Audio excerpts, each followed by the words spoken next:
Bom, boa noite a todos. Meu nome é Giovanni Nemeth Torres. Estou aqui mais uma vez com vocês para falar um pouco sobre a história de Lavras. Hoje, o professor Vinícius foi convidado, mas infelizmente ele está com dengue, provavelmente, então ele está febril, não poderá participar. Mas a gente deseja melhoras e vamos conversar um pouco assim mesmo. Durante a semana, vocês devem ter visto aí na comunidade, eu fiz algumas publicações a respeito de alguns acontecimentos misteriosos aqui de Lavras.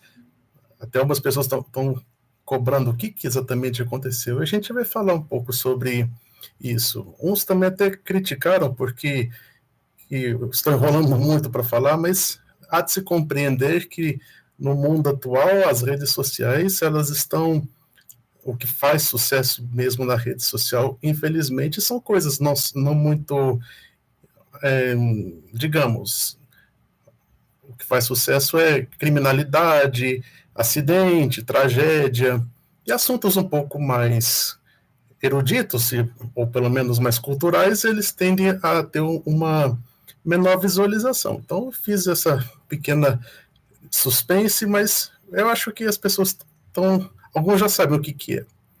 Pois sim, e esse fenômeno que acontece em relação à mídia, de certa forma, também é visualizado na história de Lavras. Quando a gente observa os jornais antigos daqui, o primeiro jornal de Lavras foi publicado em 1887 pelo Francisco Martins. Ele criou o jornal justamente para fazer a propaganda política dele. Ele se candidatou a deputado provincial e foi eleito naquela época, e a mídia foi usada com essa finalidade. Mas a mídia no início do século, no final do século XIX e o início do século XX, ela, de certa forma, a mídia ela retrata muito do que é o espírito da sociedade. E a mídia, no início do final do século XIX, início do século XX, os jornais que nós temos acesso mostram que era uma sociedade que era bastante erudita. As publicações que os jornais demonstram mostram que as pessoas escreviam com um vocabulário muito complexo, eram textos longos, e o conteúdo também era muito de grande qualidade. Nas páginas dos jornais aqui de Lavras, as pessoas, alguns escritores, eles também escreviam novelas, crônicas, poesias. Alguns dessas crônicas até chegaram a ser recuperadas, mas muitas ainda estão perdidas. Uma dessas crônicas que eu gostaria muito de conhecer, que eu só sei que ela existe, é uma que foi escrita pelo professor Azarias Ribeiro. O professor Azarias Ribeiro, ele tinha um jornal aqui, chamava A Folha de Lavras. E o professor Azarias Ribeiro, ele era uma pessoa negra, e ele publicava muitas coisas que eram, digamos, contrárias ao governo dominante da época. O professor Azarias Ribeiro, ele tem uma história muito interessante, até as pessoas deveriam conhecer mais sobre ele. No século XIX, quando foi implementada a lei do ventre livre, um dos artigos da lei do ventre livre dizia que os proprietários de escravos deveriam pagar um imposto relativo a esses escravos, e esse valor era levado para um fundo de emancipação. Então, os donos dos escravos pagavam o imposto, esse imposto ia para um fundo que era justamente para comprar a liberdade de alguns escravos que, por algum motivo, estavam vivendo alguma dificuldade, além da própria escravidão. E quem administrava esse fundo era o professor Azarias Ribeiro. E isso fez ele entrar em conflito com alguns poderosos aqui da época. E por um período da vida dele, ele teve que se exilar aqui de Lavras. Quando ele voltou, ele manteve seu espírito combativo, justamente com o novo governo. E o Asdrubal Ribeiro, ele tinha uma característica, ele era monarquista, enquanto a elite dominante do período era republicana. Esse, esse embate é visível nos jornais do período. Esse é um tema muito interessante das pessoas pesquisarem. E um fato que eu observo também quando nós estudamos a história de Lavras, a grande parte do que se conhecia, ou pelo menos a história de Lavras tradicional que a gente conhece, foi escrita pelo professor Firmino Costa. Escreveu o livro, escrevia no jornal Vida Escolar e escreveu a primeira história de Lavras, lá em 1907. Esse livro Vida Escolar, até recentemente, ele foi organizado por mim e tem justamente a primeira história de Lavras que ele escreveu aqui, esse exemplar aqui, para vocês verem, esse aqui, Vida Escolar. Essa história de Lavras que o Firmino Costa escreveu, ela era, até os anos 90 aqui em Lavras, ele era usado no currículo escolar para aprender sobre o passado de Lavras. E o Firmino Costa, ele tinha um ponto, justamente, ele era republicano e valorizava o regime político da época, e justamente ele fez uma história que privilegiava certos nomes e ocultava a passagem de outros que eram tanto relevantes. E esse fato que eu percebi ao longo do tempo me chamava atenção, porque como que certas pessoas aqui da nossa história, elas são alçadas ao panteão dos heróis, e outras que fizeram coisas tão meritórias quanto eram ignoradas. E isso não foi uma obra do acaso, tinha alguma explicação. E essa explicação é justamente o posicionamento que certas pessoas tinham relativo aos poderes dominantes, pelo menos no início do século XX. Um dos personagens que, além do professor Asdrubal Ribeiro, que eu citei, mas outro personagem que também foi de alguma forma apagado da história, é o padre Francisco Severo Malaquias. O padre Francisco Severo Malaquias, ele foi pároco de Santana de 1893 até 1913, 20 anos que ele foi pároco aqui. E graças a ele, grandes obras aqui na cidade foram implementadas. Quando ele chegou, justamente é o momento que estavam chegando aqui os presbiterianos em Lavras. Ele chegou junto aos presbiterianos, e justamente essa chegada dos presbiterianos causava uma ruptura com o padrão da sociedade da época. E o padre Francisco Severo Malaquias teve que enfrentar essa nova realidade. Os presbiterianos, todos sabem, vieram para cá com um principal objetivo, foi ligado à educação. O reverendo Samuel Gamo, além da igreja presbiteriana, a sua missão era de difusão da fé presbiteriana, se dava através da educação, fazendo as escolas que existem até hoje.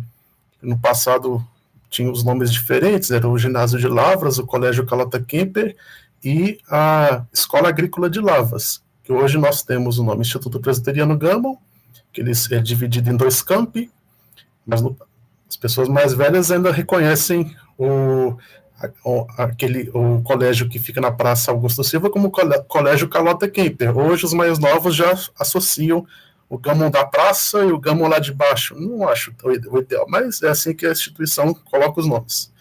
E a Escola Agrícola de Lavras justamente é hoje a Universidade Federal de Lavras. Ora, com esse novo panorama educativo, era necessário uma resposta dos católicos, pois se os filhos dos católicos estão indo para um colégio presbiteriano, e alguns queriam que tivesse um equivalente católico. e justamente o padre Severo Malaquias, junto ao bispo, fez uma campanha para criar um colégio católico, que foi justamente o Colégio Nossa Senhora de Lourdes. Foi fundado no ano 1900. Foi toda através de uma campanha popular que esse colégio foi criado. Outra campanha que o padre Severo Malaquias promoveu foi a construção da Igreja Matriz, justamente a nova Igreja Matriz de Santana. Nova porque vocês devem saber que a Igreja do Rosário, o nome original era Igreja Matriz de Santana. Em 1917, quando a nova Matriz de Santana foi consagrada, houve a troca de nomes. Então, a antiga Igreja Matriz de Santana passou a se chamar Igreja do Rosário. E a nova Igreja Matriz está aí até hoje. Até esse ano, ela foi finalmente reconhecida como Patrimônio Cultural de Lavras. O decreto de tombamento foi feito agora em janeiro de 2024. E essas missões, esses acontecimentos todos, eu sempre pesquisando a história, como eu pesquiso já tem uns 15 anos, a história de Lavras, ficava... Por que as pessoas pouco reconhecem o trabalho desses indivíduos? Nós temos os grandes nomes aqui de Lavras, Dr. Augusto Silva, Dr. Álvaro Botelho, Dr. Francisco Salles, todos eles são nomes de grandes logadouros, tem as praças, tem as avenidas, e esses outros personagens que eu falo, eles não têm devido reconhecimento, e isso deve-se, sim, pelas suas posições, ou pelo menos o reconhecimento daqueles que escreviam a história no início do século XX.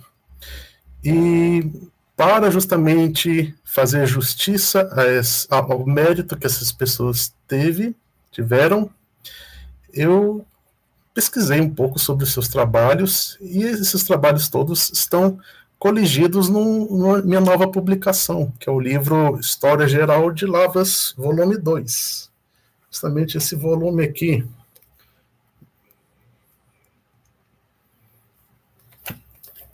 Esse novo livro, recentemente publicado, é um livro que está tendo bastante aceitação da população. Tem 400 páginas e ele tem mais de 300 fotos, e ele dá continuidade justamente onde termina o volume 1. O volume 1 ele vai desde a pré-história de Lavras, todo o período colonial e o período do Império, e ele se conclui nos acontecimentos da Proclamação da República em 1889. O volume 2 ele dá início justamente nesse período da República Velha. E o grande foco da República Velha aqui em Lavras, o grande embate, justamente era o embate das novas correntes de pensamento que tinham na nossa cidade. De um lado, a linha tradicional, consolidada dos conservadores, dos monarquistas, dos católicos, e do outro lado, nós temos os liberais, os republicanos e os presbiterianos, e também os espíritas. A pessoa espírita, que o primeiro difusor do espiritismo aqui de Lavras foi justamente o Dr. Augusto Silva.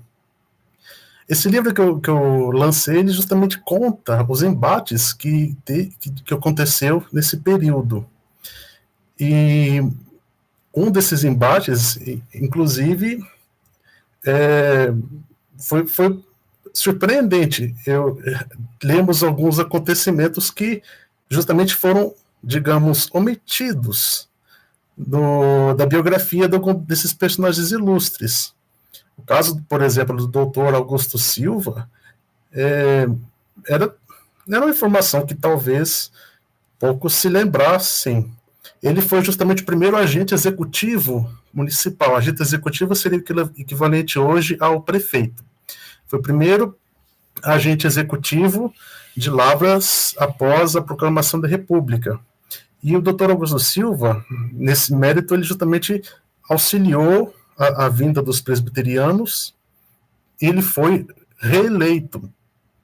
em 1894 para tomar posse, reeleito em 1895 como agente executivo municipal, mas ele renunciou antes de tomar posse para o seu segundo mandato. Isso é ignorado na história que a gente conhece. E o motivo que ele renunciou, vocês podem ler no meu livro. Eu não vou dizer agora, mas é surpreendente o motivo que ele teve essa renúncia.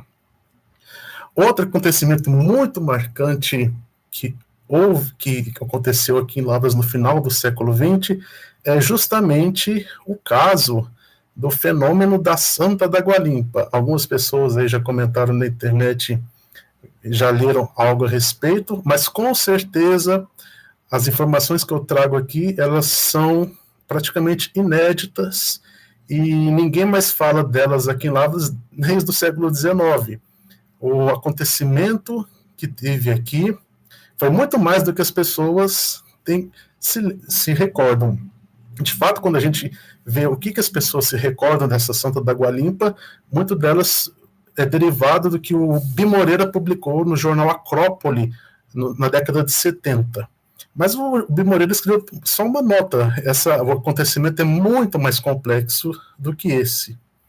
E esse acontecimento, ele teve um grande impacto no Brasil inteiro, graças ao professor Azeres Ribeiro. Ele começou a divulgar para as notícias para vários jornais, até no Pará, no Ceará, e também era divulgado no jornal do Rio de Janeiro. O Rio de Janeiro era a capital do Brasil na época e chamava muita atenção o embate, chamou muita atenção, inclusive, do grande escritor Olavo Bilac.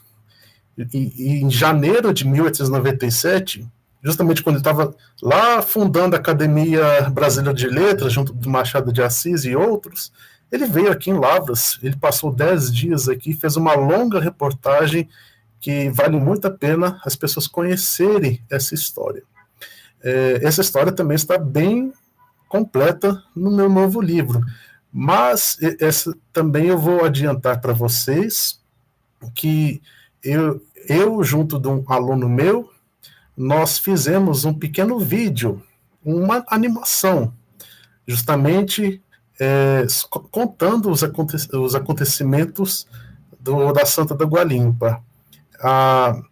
Esse vídeo ele foi produzido com os benefícios, os recursos da Lei Paulo Gustavo, que é uma lei de incentivo à produção audiovisual.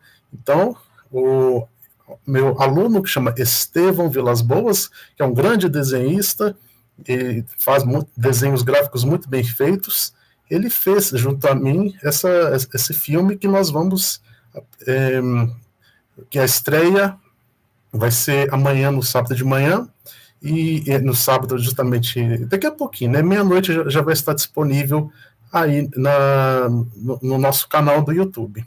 Peço também a vocês, quem ainda não se inscreveu, vocês devem estar cansados de ouvir isso em todos os canais, mas vale a pena, um clique seu ali no botão de se inscrever, vale muito a pena e vocês sempre terão acesso a mais vídeos. Temos mais de 230 vídeos nesse canal, e esse canal desde 2021, um vídeo novo por semana. Então, temos mais de 230 vídeos. Se vocês gostam da história de Lavras, vocês vão gostar muito das coisas que eu publico no nosso canal aqui no YouTube. Outro vale a pena também, outro personagem importante da nossa história, que só recentemente ele tem sido reconhecido como deve, é o professor José Luiz de Mesquita. O conhecimento que as pessoas têm do José Luiz de Mesquita é através dos seus legados. Ele foi fundador da Banda Euterpe Operária, ele também fundou o Clube Crisântemo, ele era um professor negro, então o objetivo dele era justamente integrar os negros nas coisas da sociedade. Mas ele fez muito mais do que isso também. e a luta que ele teve para a preservação da Igreja do Rosário, essa também vale muito a pena conhecer. Essa luta está descrita no meu livro, e nos anos 40, e realmente o que ele fez é digno de memória, e com muita honra ele tem uma erma colocada ao lado da Igreja do Rosário com todos os méritos. Se não fosse ele, provavelmente hoje nós estaríamos reclamando do fim da Igreja do Rosário. Teria sido demolida porque haviam pessoas que tinham o desejo de destruí-la. Claro que... Por que as pessoas pensam assim? As pessoas pensam assim porque no passado a mentalidade das pessoas era diferente do que é hoje. Tenta perceber. Lá no início, por volta dos anos 30, uma grande inovação tecnológica permitiu que as construções tivessem novas formas, novos modelos, que é justamente o concreto. Então, nos anos 30, foi uma época que teve grandes construções novas, e as pessoas estavam interessadas em ter coisas novas, construções novas. Por quê? Porque era novidade. E as pessoas queriam construir prédios modernos, novos, e as coisas antigas e velhas eram olhadas como desprezo. Isso é questão da mentalidade da época. É claro que as novidades, elas não são novidades depois de um tempo. E justamente as coisas boas, as coisas belas, elas voltam a aflorar com o passar do tempo. Às vezes, temos valor pelas novidades, e só que o valor das novidades ela diminui com o tempo. Da mesma forma, quando nós perdemos alguma coisa, o ponto da perda tende a aumentar com o tempo. Como era bom aquilo que nós perdemos. E esse é um ponto que, às vezes, nós vemos muito aqui lá, das coisas boas que tínhamos que nós perdemos.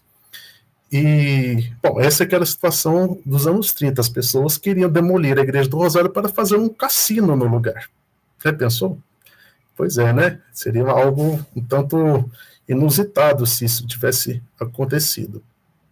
São João del Rei, uma cidade próxima aqui, tem também uma igreja colonial que foi demolida nos anos 70, não deu lugar a um cassino, deu lugar a uma nova igreja, mas todas as pessoas lá da região de Matozinhos, elas sentem que não valeu a pena. A igreja colonial era muito mais marcante do que a igreja moderna de hoje. A arquitetura moderna, ela não tem o mesmo encanto, o sentimento que as pessoas têm quando elas comparam com a arquitetura colonial. Tanto é que as cidades de Tiradentes, São João del Rei, Ouro Preto, elas sempre são pontos turísticos de referência no nosso estado. E lá elas têm algumas construções ainda do período colonial, como a Igreja do Rosário, e também construções do século XIX. Quase todas, pelo menos as públicas, elas são tombadas, são protegidas. Temos outras também que mereciam ter algum cuidado maior também pelos proprietários, quem sabe até se algum proprietário quiser doar para o poder público, ou pelo menos tombar, quem sabe fazer um doar seja difícil, mas pelo menos, quem sabe, vender para o poder público para transformar em algum espaço de utilidade pública, quem sabe, seriam possibilidades interessantes. Lavras não vamos progredir destruindo as coisas boas, que elas têm o seu valor. Às vezes podemos utilizar, dar outras utilidades aos bens que nós temos aqui. Bom, era isso que eu gostaria de falar com vocês por agora. Vou ser breve, mas se vocês tiverem mais alguma pergunta, coloque aí nos nossos comentários, nós podemos voltar com mais detalhes e também fazer outras gravações. As pessoas que estiverem interessadas em adquirir o meu novo livro, História Geral de Lavras, volume 2, esse livro aqui, eu vi que algumas pessoas confundem as capas dos meus livros, eles são parecidas. Esse é o volume 1, esse é o volume 2. Esse aqui é o Vida Escolar, do Firmino Costa. E esses dois aqui eu editei, sendo o autor o professor Ângelo. Esse aqui é o Dicionário de Lavras. Esse aqui é o Para a Memória Gamonense. Esses livros eles têm um estilo gráfico similar porque eles fazem parte de uma coleção, mas são volumes diferentes com conteúdos diferentes. Quem quiser adquirir esses e outros livros pode encontrar nas livrarias aqui de Lavras. E o História Geral de Lavras, volume 2, tem alguns exemplares vendidos na livraria do João, o Sebo do João, na rua Comendador José Esteves, pouco abaixo ali do restaurante Maná, que ele vende também na banca dele nos domingos, na praça. Então, quem estiver interessado pode procurar com ele. Se você mora fora de Lavras e tiver interesse em adquirir, pode também mandar um e-mail para mim, historiadelavras@gmail.com.